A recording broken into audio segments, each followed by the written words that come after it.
morning everyone and welcome back to our channel. Diba, wala nang intro-intro, nandito na agad tayo sa loob ng airport. Long story, pero thank you. Wait lang. So, nakalampas na ako ng immigration and ng security check. So, nandito ako ngayon sa Catonings dahil nagugutom na ako. So, yeah, waiting na ako sa food. Then after nito, pupunta na ako dun sa gate.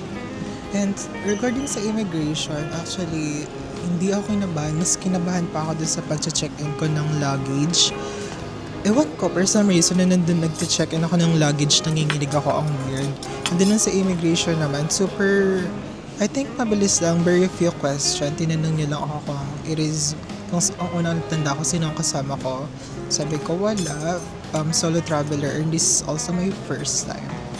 And then other than that, tinanong niya din ako kung saan ako nag-work, ano yung role ko. So sabi ko, yung company, and then work as a business process analyst.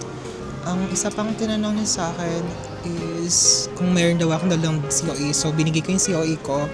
And then hinanapan niya din ako ng hotel bookings. So binigay ko naman yung mga printed materials ko. Then yung return ticket, yun lang. Tinanong niya lang yun. Very quick lang. Actually napatagal lang. Medyo napatagal lang kasi nakikipag-usap pa siya dun sa katabi niya. Thank you po.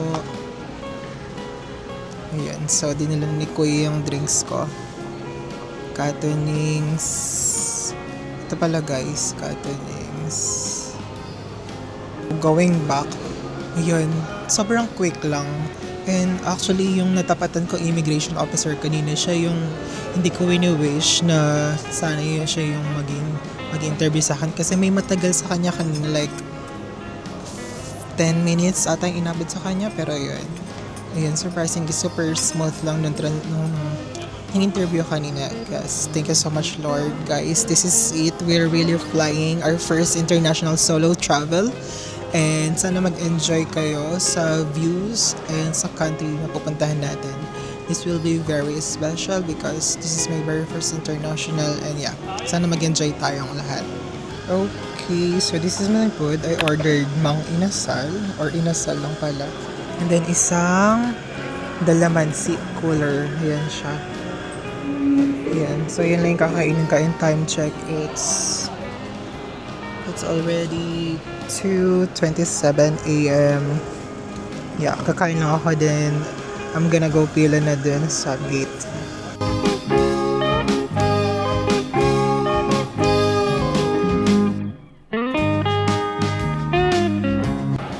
Kakatapos ko lang magkumain ng food ko.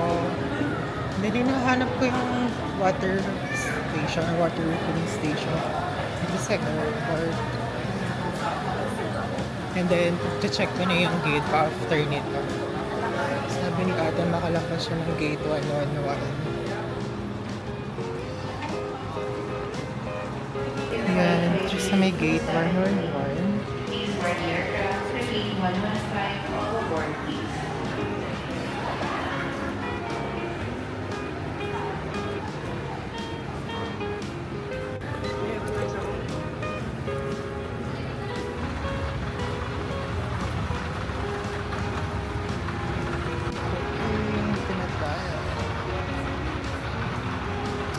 So, sa 106 ang ating gate. Ngayon, nandito tayo ngayon sa ating marcha. Anong tawag dito sa TikTok? Pinagmamarchahan, kineme. Meron din palang kainan dito sa area na to. Ang dami pa pala dito. Ayan. Hindi nyo bet yun nandun sa makalampas ng security check.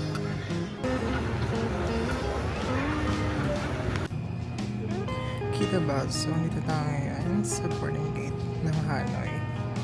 It's 53744. Alright, so quick story. Ulit tayo. Time check, it's 3:18 a.m. and yung departure time natin is 5:05. And yun nga. Sabi ko din sa friend ko, mas kinabahan pa ako dun sa pag-check-in ng luggage. I don't know, siguro dahil first time ko. I mean, solo. First time ko mag-solo sa'yo. So, medyo konti pa lang tao dito ngayon sa boarding gate ng Hanoi. Actually, more like senior citizen yung nandito. And I cannot wait. I really cannot wait to explore Sapa and Hanoi.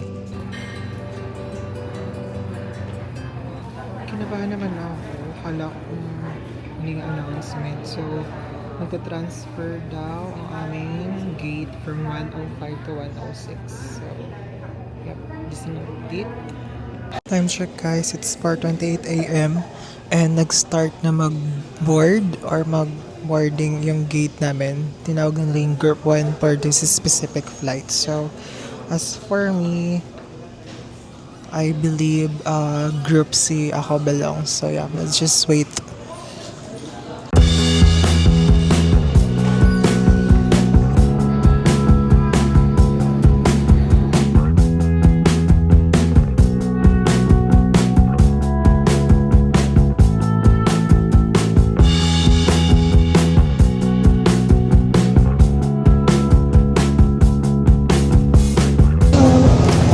Nandito na tayo sa runway natin.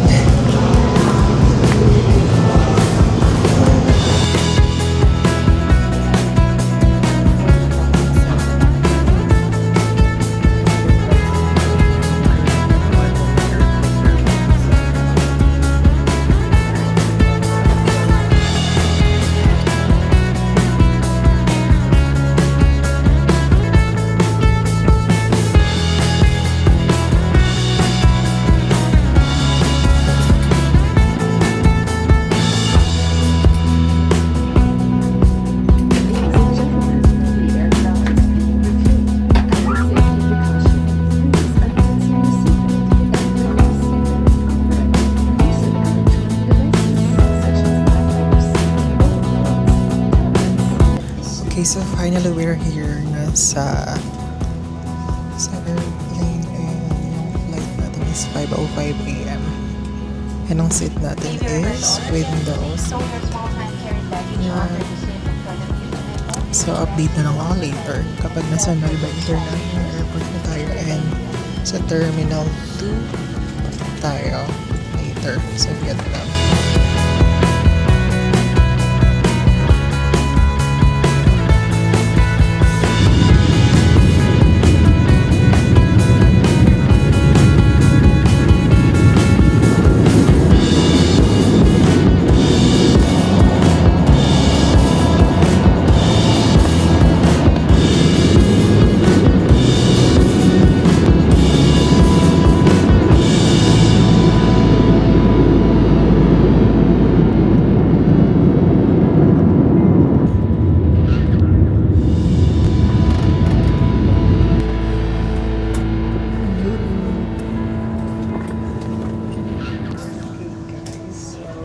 Welcome to Vietnam.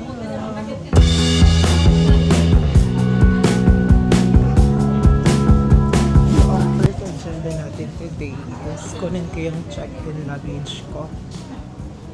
Or I think immigration muna. Wait lang, hindi ko din sure. CR muna ako. So, I think sa immigration muna tayo. Before natin kuhanin yung check-in luggage, pero super haba ng pila. Look at that. Update tayo. Kakatapos ko lang kunin yung check-in baggage ko or check-in luggage. Kasi inabot ako ng 30 minutes dun sa immigration. Kasi sobrang dami for some reason. I don't know. Sobrang daming tao kanina. Pero okay lang. Parang mas maayos yung sa Philippines. Siguro yung lamang nitong sa Vietnam sa Noybay is mas madami silang immigration officer na naka-assign doon. So medyo mabilis lang yun naman yung naging process. And then, oh my God, nalulungkot ako dun sa aking Samsonite luggage. Medyo nadumihan siya. Ayan, yun lang. Then after nito, magwi-withdraw na ako ng Vietnamese dong.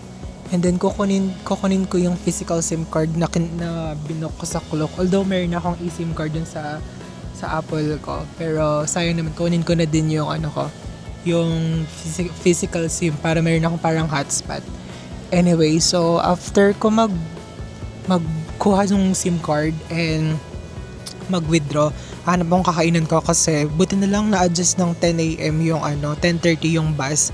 So, meron pa akong time para check pa tong airport. So, yun lang. Hello, sir. Xin chào. One order of ham and cheese croissant. One ham chicken Yes. and may mac. Just that one. That's 78,000. Yes, one. It's very confusing. Madali ang kain tayo. It's 9:50 na dito sa Vietnam, so it's 10:50 dyan sa Philippines because 1 hour ahead ang Philippines. And ang in-order ko is ham and cheese croissant. This is 78,000 Vietnamese dong. So, bumapatak na nasa 167 pesos siya nung tinry ko siya i-convert sa Google. Yan. So, madali ang kain tayo kasi malapit na dumating yung sleeper bus. Sasakyan natin pa Vietnam. So, kain tayo. This will be the very first food na makakain natin o matatry natin dito sa Vietnam.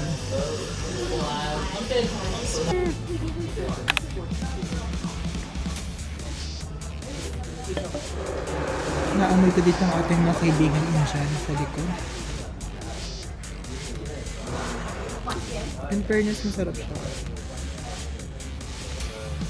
Pero baka gutom lang ako.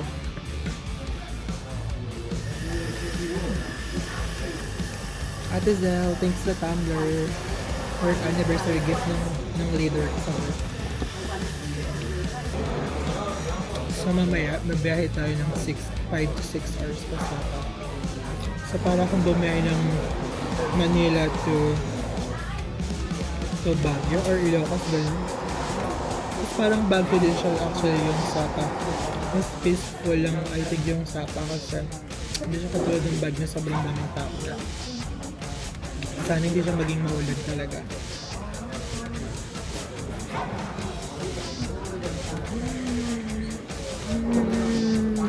Okay, if you're planning to do na mag-commute dito sa Hanoi, meron silang bus number 86. So, yun yung diretso sa Hanoi City Center. Okay, so nandito na yung bus namin papuntang Sapa. It's G8. Lagay lang namin yung luggage, then magtatanggal ng sapatos.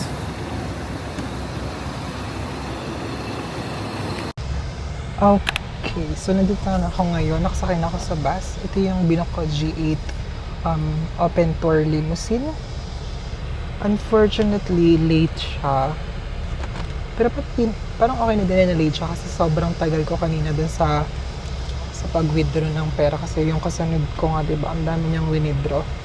So, ito yung sasakyan natin papunta ng Sapa. So, it's going to be 5 to 6 hours. And yung pabalik ko din ng Hanoi, like from Sapa to Hanoi, dito din tayo sasakay. So, let me have a quick tour kung anong meron dito sa G8. So, unahan ko, ayan, meron silang water. Then, may TV, hindi ko naman siya magagamit kasi matutulog ako. Ayan, meron din silang, I think, pampatay ng ilaw. Sleep. Right, oh, yeah. Kapag matutulog. Tapos, meron sila nito. I think this is for massage. Yeah, for massage nga siya. Try ko siya mamaya. And then, ano pa bang meron? Ayan, lalagyan lang siya ng parang bottle of water. And then, sa likod, meron headphone. Which I think di ko din magagamit. Then, one pillow. And one blanket. So, yun yung meron. By the way, guys, nabook ko pala tong G8 din sa website nila. Hindi ko lang matandaan pero ito yung website nila. Diyan ako nag-book ng sleeper bus. So, hindi ko magtutulog muna ako kasi sakit talaga ng ulo ko. Tapos, sobrang konti lang talaga ng tulog ko. Sana nga makatulog pa ako ngayon kasi nakakailo nasa taas ako ngayon ng cab. Nasa taas ako, so medyo magalaw talaga siya. So, Pasensyahan tayo dito, no? Ang daming cute dun sa airport. Nakakaloka.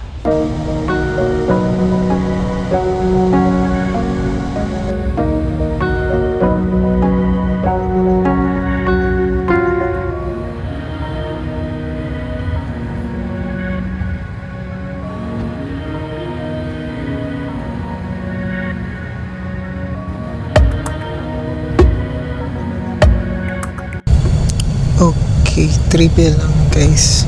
Kung nakikita nyo or nakita nyo kanina yung river, yan. Yan yung Red River.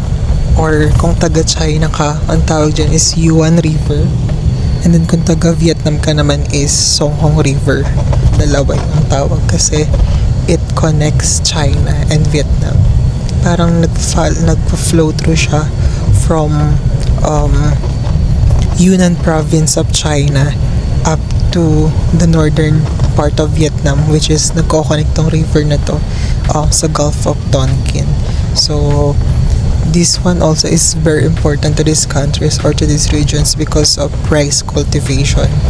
And then other than the agricultural side, this is very crucial when it comes to transportation route, and it is a center of culture and economic activity, particularly in the densely populated Red River Delta. So yan, just a little trivia. Tutuwa din ako na nalaman ko to. I think malapit na tayo sa Sapa. Siguro 1 to 2 hours na lang based din sa Google Map. And medyo nabawasan na yung sakit ng ulo ko kasi ang sakit-sakit niya talaga kanina. Baka dahil sa kulang sa tulog. Tapos, yun nga, aga pa nung gising natin. So sana maging okay ako kasi nung chinik yung itinerary ko ngayon for today, ngayon din pala yung magkakong cafe ako dito sa Sapa. So makakompare ko na yung Kong Cafe na na-try ko sa Cubao sa Quezon City, Philippines, and of course yung Kong Cafe which originated here in Vietnam.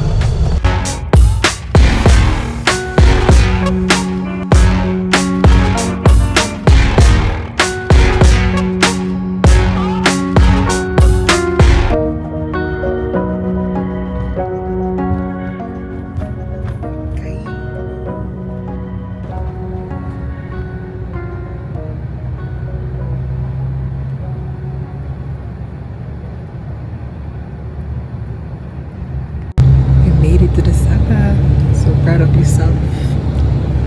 Welcome to Sapa, guys. You're finally here.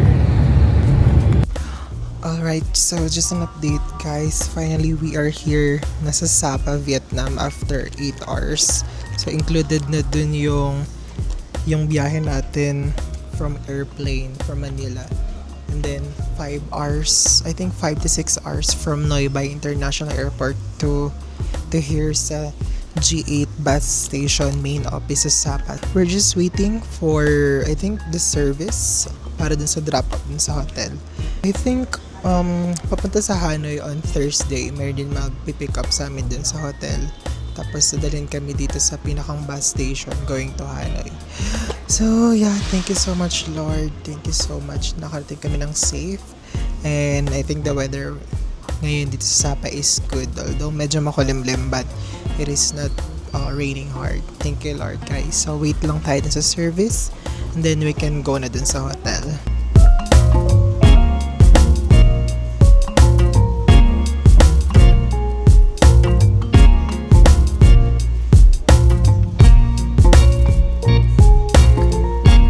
Okay, so na-pick up na kami ngayon yung nung driver para dun sa free shuttle drop-off from G8 Sapa Bus main office dun sa papunta din sa mga hotel namin. So yung kasama ko ngayon is iba't iba yung hotel namin and ida-drop off kami isa-isa. So yun, siguro 5 to 7 minutes nandun ako sa hotel ko sa Phuong Nam Hotel. And then mag-rest lang ako din, very quick settle ng mga things. Then lalabas ako para try ko maikot dun sa Sapa Town Center.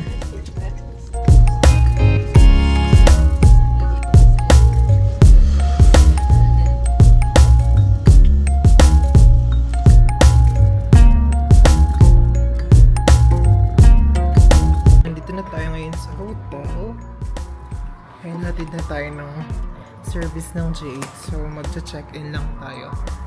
Magpa-5 na pala. Here's my passport. Yes. So only you. Yeah. So you book this booking only 1 night? 2 nights. 2 nights, yes.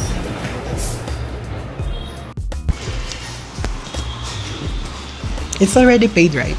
Yes, you already paid. Okay. So I just want to confirm, does it include a free breakfast or not? No. Oh, Yeah, okay. it's not including the breakfast. Okay. For example, I want to avail a breakfast here. How much it Yeah, would cost? 70,000. 70,000. Yeah, 70,000 for 1 morning. Is it already a big meal? We have the buffet. Oh, 70,000 Yes. for buffet? For buffet, yes. Oh, that's good to know. Thank you. Thank you.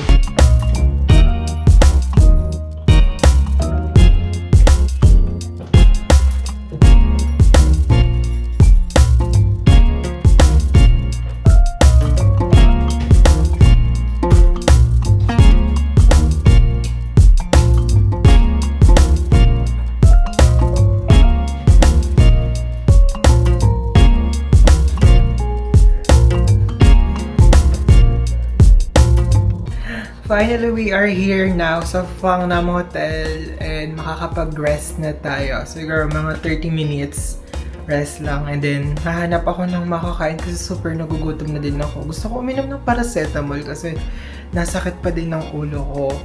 Pero yun, so ang magiging agenda natin for today is itatry ko pa din puntahan yung Sapa Museum, yung isang church dito na parang meron sa France. Tapos, of course, yung Kong Cafe, yun yung parang pinakang main event natin dito for this arrival sa Sapa. And, ayun. And I think medyo magiging mahaba yung vlog na to. So, magkakaroon tayo ng series. So, for this vlog number 1, it's more on pag-alis natin from Philippines up to the end of this day. And then, another vlog for the upcoming days. Kasi hindi siya, parang feeling ko hindi siya kakasya sa isang vlog lang. So, yun. So, magpe-prepare lang ako, mag-aayos, magpapahinga, and then labas tayo ulit. Samahan niyo ako. Mag-ikot tayo sa Sapa Town Center. But before that, I think let's have a quick room tour since super late lang naman ito. Pagpasok mo ng main door, katabi niyan is yung comfort room. So, meron sila dito. Ay, thank you Lord, may bidet. The very important bidet. Yan, magkasama na yung urnahan, tsaka yung paliguan. So, yan. Xin Chao Vietnam. So, we have here towels. Meron din silang heater. And then, we have here cabinet. And meron siyang fridge. Meron siyang fridge sa baba. Okay, merong water. Minibars not free. The guests are charged for items consumed. Okay, hindi siya free yung mga coke and water. And then, meron naman dito 2 chairs if you want lang. And then, meron dito kainitan ng water. Meron silang complimentary waters. And then, black tea na hindi ko naman din siya magagalaw. Then, we have here small mirror, good for 1. And then, of course, we have aircon na hindi ko pa ma-figure out kung paano siya mabuksan. Yan. And then, here's our view. And then, actually, nagpunta na ako dun kanina sa view deck. Hindi ko makita. Yung daanan ng funicular, yung from Pansiban Station. So, I think hindi talaga siya visible dito. And then, of course, our room comes with a queen-size bed na good for 1. Sorry, good for 2 since mag-isa lang naman ako. Yeah. This is good na sa akin. So, that's all for the room tour. Oh, meron silang papayang dito. Anyway, yun. Magpapahinga na talaga ako. So, see you in a bit. Time check, it's 5:58 na ng gabi dito sa Sapa. And I decided na i-follow pa din yung itinerary ko for today. Kasi buti na lang yung Sapa yung Sapa Museum is open siya hanggang 7 p.m. which is so good. So makaabot tayo doon. So before tayo pumunta din sa mga coffee shop and other thing, let's try na mag-catch up dun sa Dun sa museum. Since abot pa naman tayo. Ngayon, hahanapin ko pa kung saan siya. Anyway, see you later. This is my hotel and my neighborhood.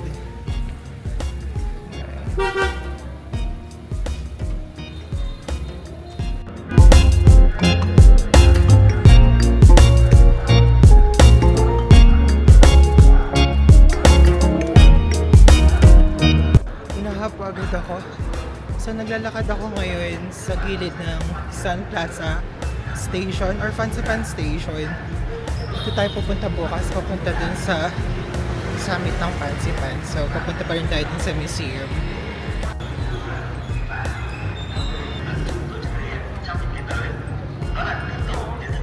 It's giving Baguio City. Pero mas chill and kalmado dito, guys. Gusto mo yun, inahapo tayo. Natata na yung museum.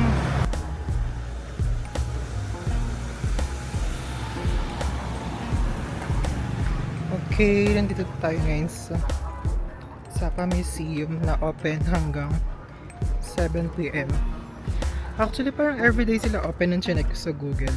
And then 7 a.m. to 7 p.m. yung ano niya, open niya or operating hours.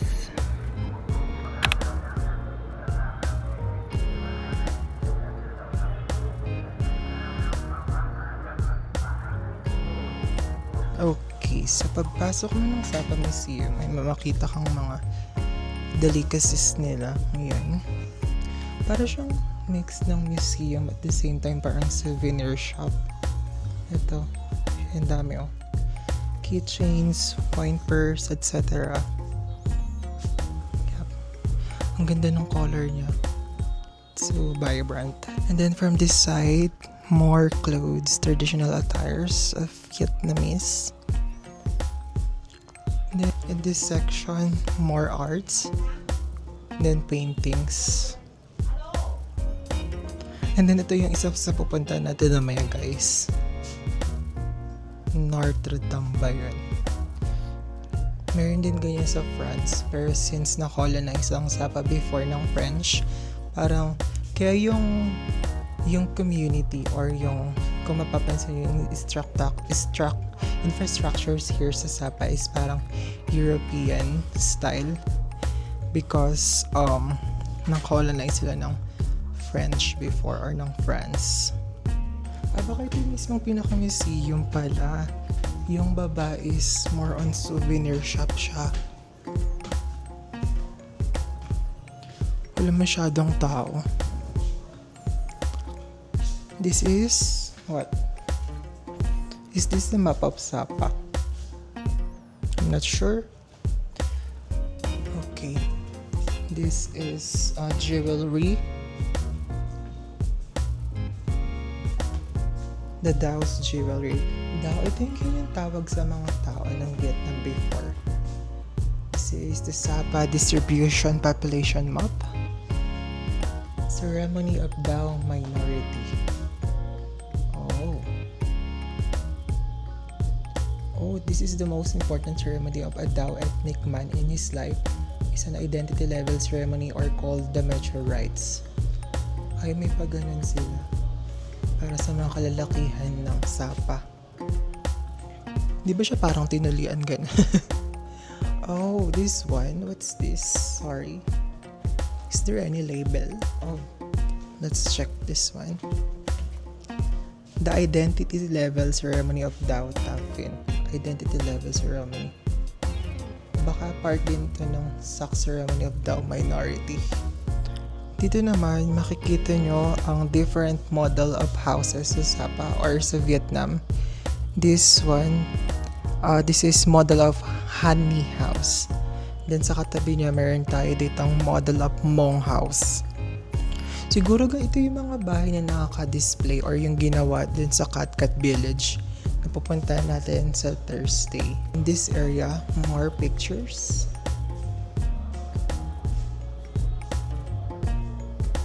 More pictures of the old Sapa. Model of flax weaving loom of ethnic people in Sapa. Wow. I think we have this one also sa Baguio City. Yung mga ethnic kababayan natin sa Baguio or sa North doing some weaving. Ang cute nila dito, meron silang parang note para sa mga guests. Of course, since this is our first time to visit and hindi natin alam kung kailang next or may next pa ba. So, we left some note here. Yan. So, thank you so much, Sapa, for allowing me to experience and to feel your culture. I cannot wait to immerse more and to understand more their everyday lives. So, just finished with the Sapa Museum and papunta na tayo ngayon sa Cathedral Notre Dame or yung Sapa Stone Church na mas kilala ba or mas tinatawag na Sapa Stone Church. And I think meron mass kasi nung paglabas ko ng museum is nagkakampana or may naririnig ko yung bell na tumutunog. So, yeah, let's see.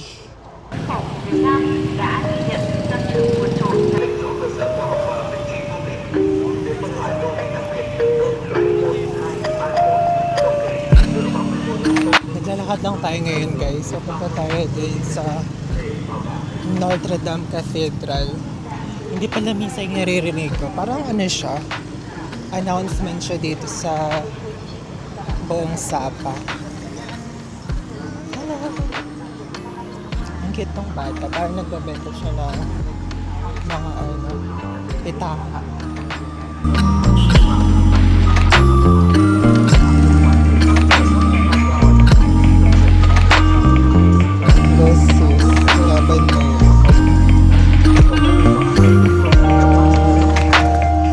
Merit guys, we're here na sa tapat ng Cathedral Notre Dame. So, puntahan natin, lapitan natin siya.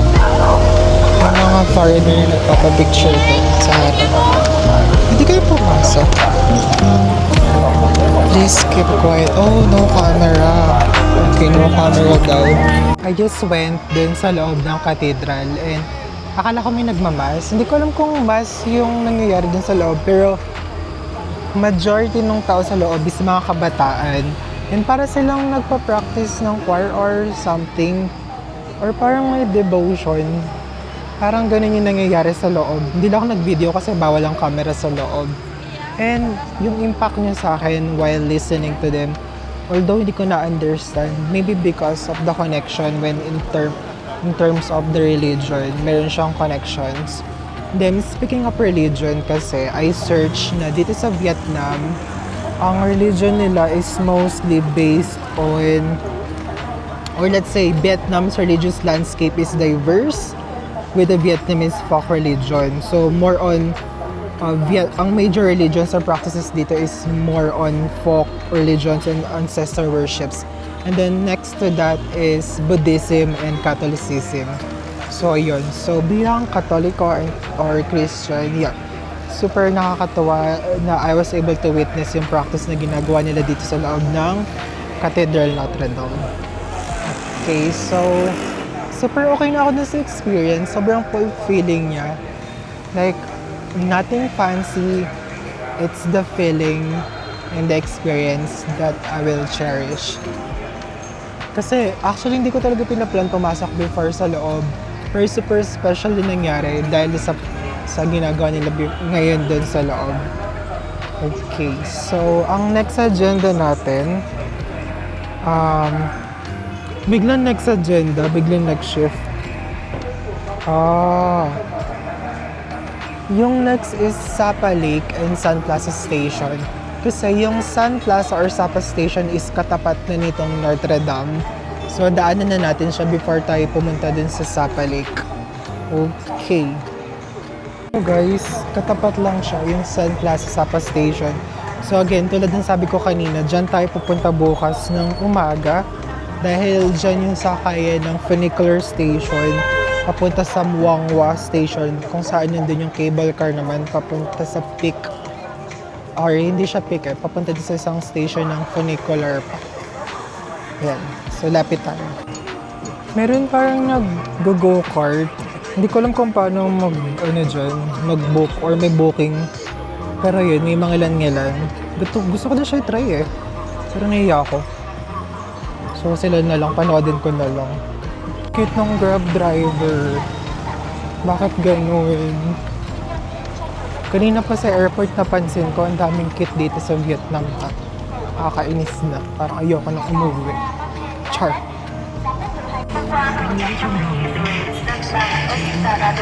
Ang dami nag-aabang. Mga magpapapicture ata itong mga ito, for sure. Yan, by the way guys, ito yung closer view ng Sapa Station or ng Sun Plaza. Yan, papasok tayo dyan bukas. Diba? May Starbucks. Bakit mag-Starbucks ako? Ang ganda ng cup nila, may nakita ko sa TikTok eh. Iniisip ko kung pupunta pa ako ngayon sa Sapa Lake. Kasi bukas ng umaga, pupunta din naman ako dun para mag-jog. So parang iniisip kong kumain na lang. And mag-check na ng coffee shop sa Kong Cafe. Yun. No? Same lang naman siguro.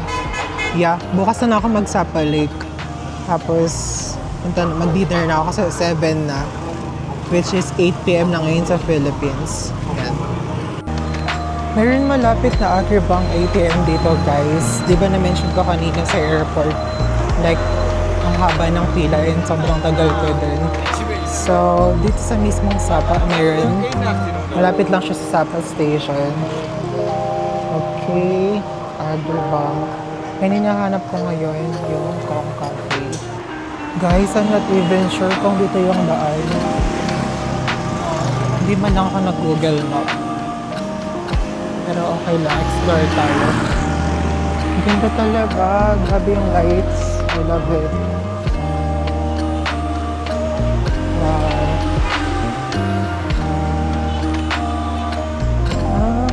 Ito yung sikat sa TikTok din. Yung may painting siya, oh. Ayan guys, kung nakikita niyo. Madami yung daanan sa Makati. Hindi siya subway, nalimutan ko yung tawag.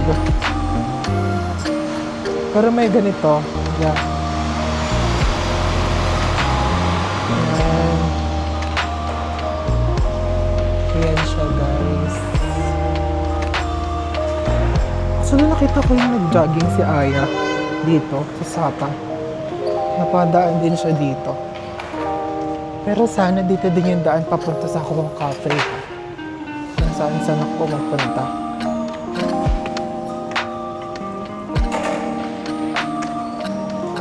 Ayan. Ay. May barangay skater. Go guys. Kaya may nata. Where is it? I should use Google Map na, I think. Puro massage na yung nakikita ko dito. Hindi ako pwede mag-massage, mag-jogging ako. Kainan. Ay, nasakit ang ulo ko talaga.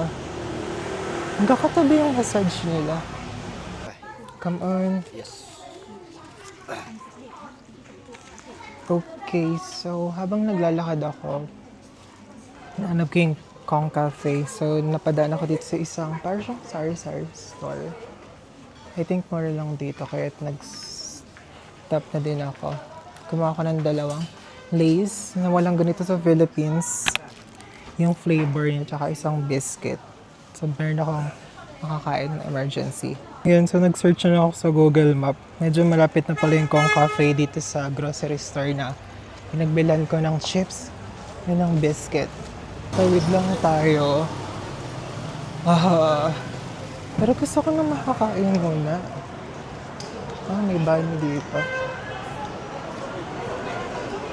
Dito tayo sa Kong Cafe.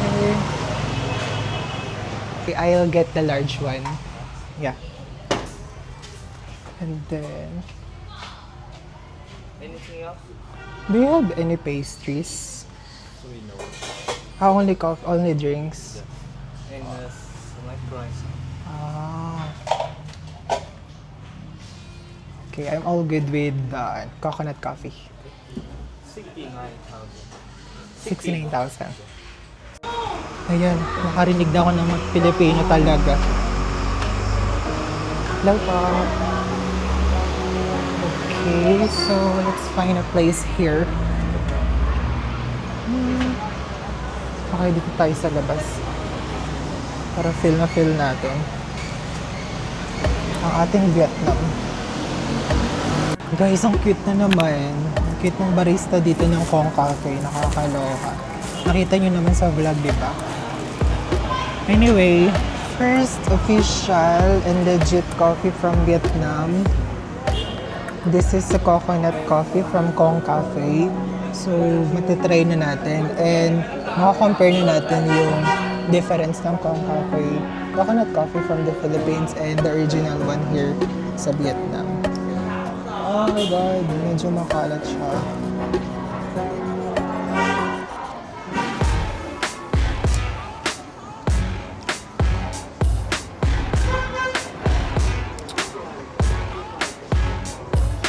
Actually, hindi ko na maalala kung ang difference, kung ano yung lasa ng sa Philippines, pero ang sarap din nun. Ang sarap nito. Nakasama ko itong isang lace kasi wala akong ibang pagkain, baka naman sa makatensyon ko. Ang flavor niya is Natural Classic or Be Koi Thai Tunian Classic, Natural Classic. Gusto mo yun, chichirya agad.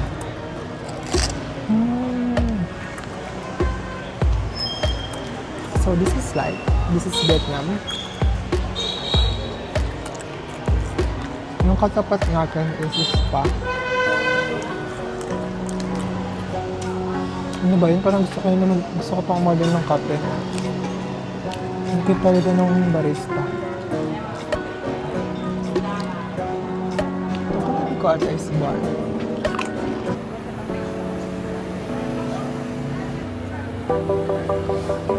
Konting chika lang. Kakabalik ko lang ulit ng hotel. Actually, dapat hindi pa ako babalik. Kaso, naubusan ako ng pera. Ang dala ko lang, wala talaga akong dalang card nung kumain ako. As in, ang dala ko lang is 500,000 at saka parang 530,000 yung dala ko. Parang gano'n, hindi ko sure. Pero yun, may barya din sa dala ko. Tapos nung nag-Kong Cafe ako, nagastos ko lang 69,000. Tapos ang plano ko nun, kakain pa ako sa night market. Gusto ko try yung yung sausage, chicken, at saka yung pizza na nakikita ko sa mga vlogs. Pero habang naglalakad ako, actually hindi ko alam kung saan ako pupunta. Napadaan ako sa isang souvenir shop. So hindi ako sure kung nabudol ako or what. Pero yung pagkakain ko sa Kong Cafe, ang natira sa akin is 396,000 na lang. So nung nagbabayad na ako dun sa tindahan, pero para siyang sari-sari store lang. Napabili ako kasi feeling ko ang mura niya. Tapos, nung nagbabayad na ako, yung computation ni Kuya is 400,000. Pero bago niya sabihin yung price, tinanong ko may discount ba? Sabi niya wala daw. So, nung nagbayad na ako, tapos nagbibilang ako, oh my God, kulang yung dala ko. So, nung sabi ni Kuya, sige yung 395,000 na lang daw. So, literal, ang natira sa akin, ang laman ng coin purse ko ngayon is mga resibo. Ayan, mga resibo. At saka 1,000 Vietnamese dong. So, yun. Hindi ko na-expect yung nangyari. Nakakabudol yung price, feeling ko So, yun yung nangyari. Kaya ako napabili talaga. Pero iniisip ko pa din lumabas kasi hindi pa ako nakakain ng legit na pagkain or legit na meal talaga. Yung kailangan ko uminom ng gamot kasi nga nasa ulo ko. So, tingnan ko kung gaano kalayo yung night market. Anyway, ang saya dun sa streets ng Sapa. Parang ang sarap magpakaligaw. Parang sobrang safe, ganun. Ganun yung nafe-feel ko habang naglalakad ako mag-isa. Tapos yun, nung pagbalik ko dito, may nakasabay ako dun sa elevator. Sabi ko, mukha kasi siyang Pilipina. Yan, Pilipina din siya, solo traveler din siya. So, bukas same kami ng itinerary, magpa-fancy pan din siya. Pero ewan ko kung magkikita kami or baka dun sa peak na. Kasi nga, magpapansipan ako after ko mag-jog, kaya sana talaga hindi umulan. Yun lang, quick story ulit. Let's see kung ano mangyayari later. Kung lalabas pa ba talaga ako or magpapahinga na lang ako. Ang funny. I decided na mag-grab papunta sa night market. Kasi 8:54 na 9. And hanggang 11:30 lang night market. So, pero yung pabalik, maglalakad na lang ako para ma-burn din yung kinain ko. Tapos, yun lang. Kasi 31,000 lang yung Grab. So, it's like 67 pesos. Parang yun yung minimum fare dito. And, yeah, super cool lang. Love it here. Yan. Okay, nandito na tayo ngayon sa night market, guys. Kanina tinanong ko si Kuya, nag-grab. Sabi, tinanong ko kung safe ba maglakad ng gabi kasi bala kang maglakad pa uwi. Sabi niya, no English. Anyway, ano kaya kakainin ko? Ay, hindi. Hanapin ko na lang yung sausage. Papanood ko sa vlogs. Mga inihaw. Yeah. Medyo mausok at maingay. Ayan, meron ano dito. Baka mas mura. Mga pasalubong. Ito pa. So, parang ito yung kakanin. Ito yung gusto ko i-try. Pinapanood ko kay Ate Oya na tinry niya. Nalimutan ko yung tawag. Pero yan. May free taste ata. Pero Yoko, it's exposed. Oh my god, what's this? Ate, nabudol na naman ako. Yung 500k ko, 20,000 na lang. Oh my gosh. Kakain na talaga ako. Guys, budol na ako dito sa Sapa. Actually, ito. Nakabili na ako ng sausage. This is 15,000 Vietnamese dong. Hindi ko pa na-convert kung magkano siya. Pero check natin. 30 pesos? Yeah, 32 pesos. 32 pesos siya. Then yung bumili ako ng chicken, it's 44,000 Vietnamese dong. So that's like... Oh, 94. Mahal pala siya. Ang OA ng chicken, 44,000 Vietnamese dong. Which is 94 pesos naman. Medyo pricey siya. Pero kaya na din. Para sa lipat nandito tayo sa Vietnam. Diba? Try natin lahat yan.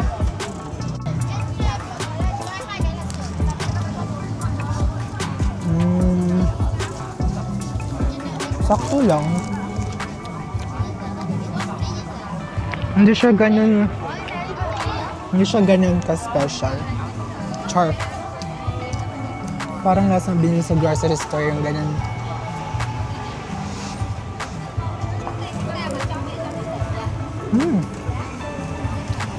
Malangis. Wala pa yung chicken ko.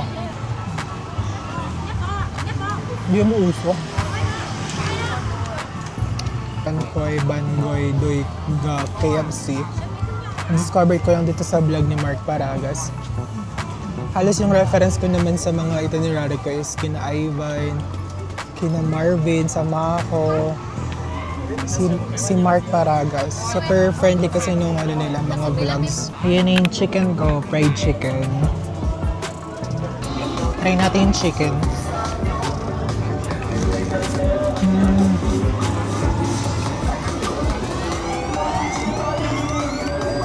Hindi ko alam yung breading na lalasahan ko. May pagka-cheese yung flavor niya. Kaya mas masarap pa rin yung chicken curry.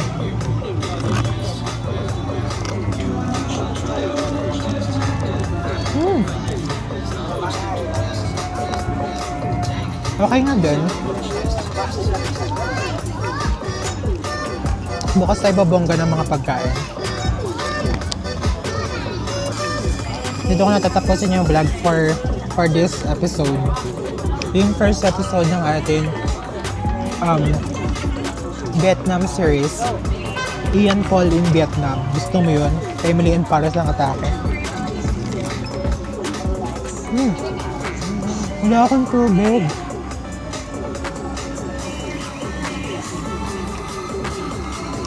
Pero baka maglakad na lang ako pa uwi. Sabi ko nga kanina, di ba? Parang 1.2 kilometers lang naman. Kaarte pa ba tayo? Tumatakbo nga tayo ng 21 kilometers.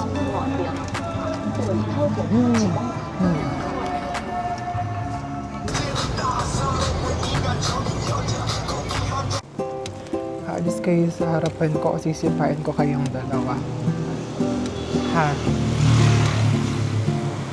Ano, ayaw niyo talaga? Yan. Sumunod kayo. Pero tapang-tapangan lang talaga ang atake natin tonight. Wala naman siguro mangingidnap sa akin dito. No? Subukan nyo lang.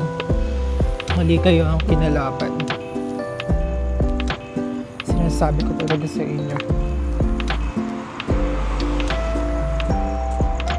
Okay, siguro ito yung district ng mga bar.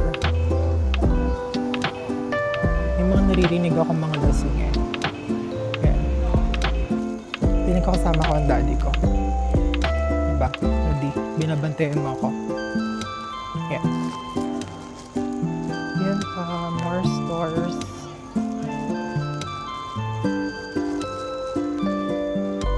Guys, hindi lang siya kita, pero ito na yung Sapa Lake. Ayan. Madami siyang pailaw.